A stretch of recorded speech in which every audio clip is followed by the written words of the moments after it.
আসসালামু আলাইকুম। এটিএন বাংলা সংবাদে সবাইকে স্বাগত জানাচ্ছি আমি আফরোজা রূপা। অন্তর্বর্তী সরকারের আমলে দ্বিতীয়বারের মতো সচিবালয়ে এসেছেন প্রধান উপদেষ্টা ডক্টর মোহাম্মদ ইউনূস। সকাল 10টা 25 মিনিটে সচিবালয়ে প্রবেশ করেন তিনি।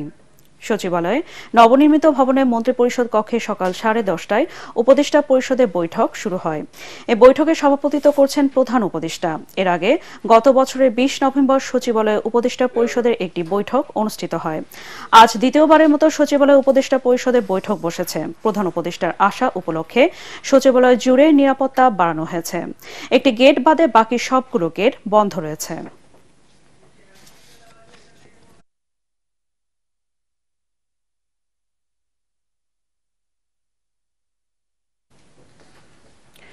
রামপুরায় গুলি করে দুইজনকে হত্যা ও কার্নিশে ঝুলে থাকা ব্যক্তিকে গুলির ঘটনায় সাবেক ডিএমপি কমিশনার হাবিবুর রহমান সহ 5 পুলিশ সদস্যের বিরুদ্ধে আনুষ্ঠানিক অভিযোগপত্র দাখিল করেছে প্রসিকিউশন।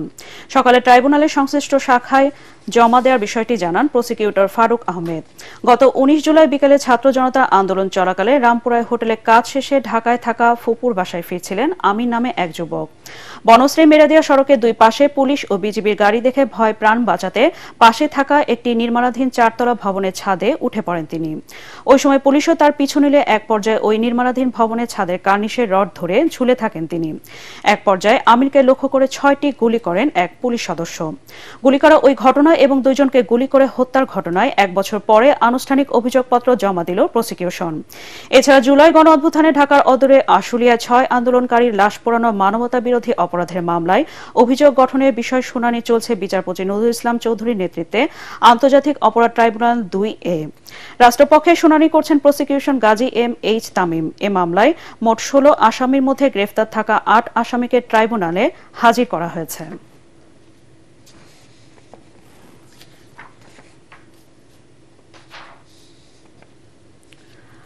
আওয়ামী অপশাসনের বিরুদ্ধে জুলাই আন্দোলন কোনো দল বা ব্যক্তির একক নয়, এটা সবার বলে মন্তব্য করেছেন বিএনপির ভারপ্রাপ্ত চেয়ারম্যান তারেক রহমান।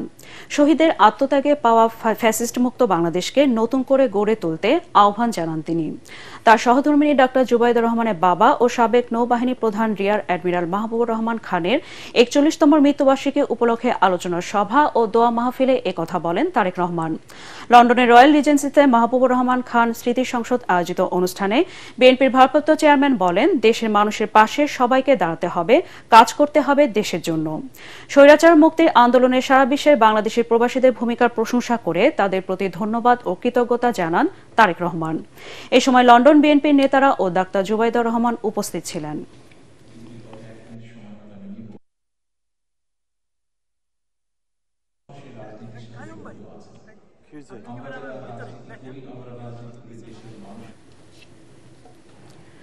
রাজধানীর বসুন্ধরা আবাসিক এলাকার একটি কনভেনশন সেন্টারে কার্যক্রম নিষিদ্ধ আওয়ামী লীগের নেতাকর্মীদের গোপন বৈঠকের সঙ্গে সম্পৃক্ততার অভিযোগে মেজর সাদিকের স্ত্রী সুমাইয়া জাফরিনকে ভাটারা থানায় সন্ত্রাস বিরোধী মামলা গ্রেফতার দেখানো হয়েছে।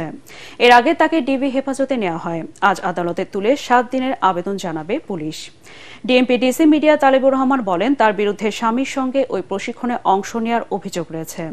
গত 8 জুলাই সকাল 10টা থেকে সন্ধ্যা 6টা পর্যন্ত কেবি কনভেনশন সেন্টারে অবসরপ্রাপ্ত সরকারি কর্মচারী, ছাত্রলীগ ও আওয়ামী লীগের নেতাকর্মীদের গোপন বৈঠক হয়। এই ঘটনায় 13 জুলাই সন্ত্রাস বিরোধী আইনে ভাটারা থানায় পুলিশ বাদী হয়ে মামলা করে। এ মামলায় গ্রেফতার 22 জন বর্তমানে কারাগারে আছেন। 17 জুলাই অভিযুক্ত সেনা কর্মকর্তা মেজর সাদিককে তার নিজ বাসস্থান উত্তরা থেকে আটক করে সেনা হেফাজতে নেওয়া হয়।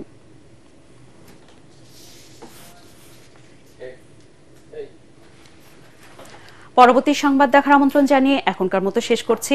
এটিএন বাংলার সংবাদ ইউটিউবে দেখতে ব্রাউজ করুন youtube/ATN Bangla News। ধন্যবাদ সবাইকে।